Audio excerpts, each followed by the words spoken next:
Hey, I'm Emma Upton, and this is the map to the real thing, the strategy you've been starving for. If you've done all the work, the therapy, the mindset, the branding courses, but it still can't seem to find a way to bring your real work into something clear, something tangible, something fully alive, this series is for you. I built my thing from the depths of an anxious, overthinking hole with brand new baby twins, a husband who worked away, and a full time job as a school teacher. It made zero logical sense, but somehow it worked. I hacked the system and now I'm handing you the map because the truth is, your thing isn't missing, it's just misunderstood. And in this series, I'm walking you through the exact process I use with women who can do everything with their eyes closed on 3 hours sleep and still outperform everyone around them, but who are tired, who need a hug, and who refuse to let their dreams die. This is how you take that whisper of a thing, the actual thing you're here to do, and turn it into something real with wings, with roots, with renaissance, and with wild results like making £10,000 in the first month of monetizing my work. What? It's real strategy, but it also starts with you. And if you're listening in real time, I've opened up a handful of free map portal spaces. So you can actually do this one-to-one with me, having the time of our lives. The link is in the show notes, but for now, let's drop into today's episode. If your work and what you're putting out into the world feels like it's working tangibly, but there's this feeling underneath it, and like, well, why doesn't it feel like it? Why am I still searching for more? Why does whatever materializes doesn't feel like enough? Then this is going to be a really helpful episode, and it's a tender one, and I want you to sit with it really gently if this applies to you, because so often when you're navigating the eighth area of the Dirty Dozen, it's when everything looks great on the outside. You launch things and people want to be part of it. It's a smooth launch. It feels easy. You know what you're doing. The offer, it lands. The results are growing every single time, pretty much, because nobody's exceptional. But you feel like you should feel proud, but instead you feel kind of itchy on the inside. And it's like you can't quite figure out where to scratch it. And when you do, it moves. You could describe it as performing your own purpose. Like your soul's in the room somewhere, but not on the mic anymore. Like somewhere along the way, you became the pin-up poster girl for a version of your work that no longer feels like you, and you no longer feel full. You're watching yourself talk and you're thinking, it looks like me. Like I can, but it's not. The hardest part when we're operating out of this space is nobody else notices.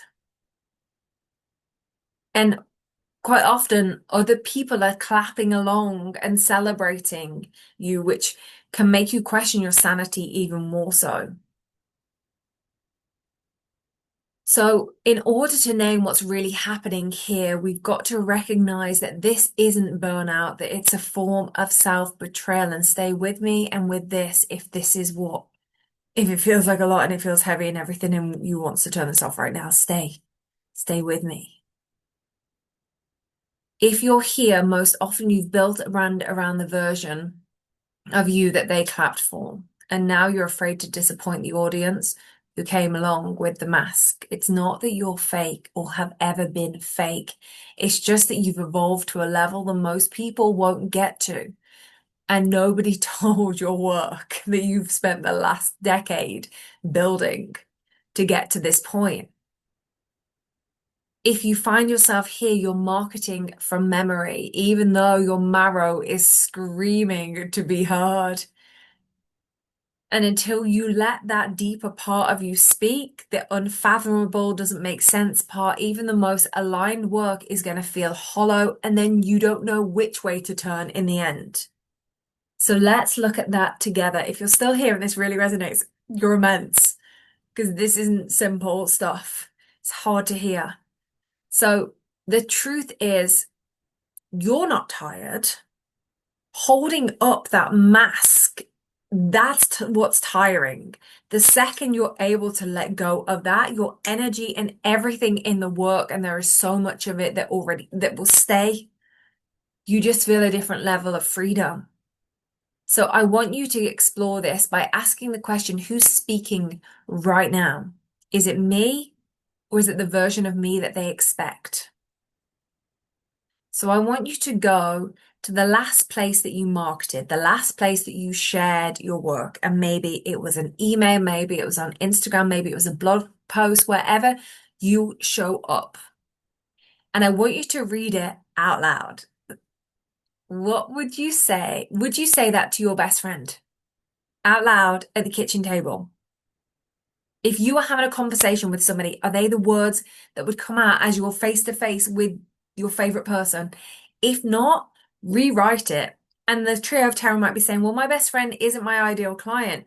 It has to sound like you having a human conversation with another human so that they can resonate with that deeper part of you that your best friend is more familiar with. I've heard a scary amount of people that are in places to be influencing other people's work, to be saying there's a big distinction between who I am online and who I am with my family. And that made me want to run away from them. You don't have to show your dirty laundry online, 100%. But if you are not speaking to your people like they're your favorite, like you would your favorite people, aka they're your favorite people too, even though you don't know them, that's not you, not truly you. And that can feel really like, ooh. Just try saying it like you're sat down at the table in front of your best friend. Just try and see how that feels. Let it be raw. Don't go back and polish it and post it. Even if your thumb's shaking, even especially if your thumb's shaking, and be with it when you don't get the same engagement, when people think, oh, that discomfort means that you're breaking down, holding that mask up on your face, which is exhausting, and allowing the truth to come through. And that's what the world wants from you. When you do that, whatever you create, whether it is soaring high or whether you're like, oh, people miss that, it won't matter because it's your truth. This is a tricky one. So if you're here and you've been with this, I'm so glad. I hope you go away and I hope you do that exercise and I hope you be with it and really feel into it. And if you want to look at ways that we can shape more of what you do in this direction, message me map over on Instagram at More Than This by Emma Upton and tell me I just listened to this episode and it's wrecked me. Hi, Emma. I'm sending so much love. So if this episode hits something in you, if you're nodding along like, yes, this is what I've been waiting for, here's what I want you to know. This is the first spark. And right now I'm on a mission for the rest of 2025, which isn't as far away as you think, to help 100 women bring their thing into life. Not just an idea, but something real, something tangible, something with wings. Right now I've cleared the space. And just like my 4-part process has shown me, I'm all in with this right now. So I'm offering these 1-hour map pull sessions for free. It's me and you for an hour. Naming the thing, finding what's been in the way, and you're going to exhale and go, okay, that's it. Mapping exactly how it wants to live inside the world so that you know where to focus your energies to make it really real in the easiest possible way. If that sounds terrifying and delicious all at once, the portal link is in the show note details. Fill it in. I'll read every word and I'll get back to you personally after the session. Let's actually begin. I can't wait to see you there.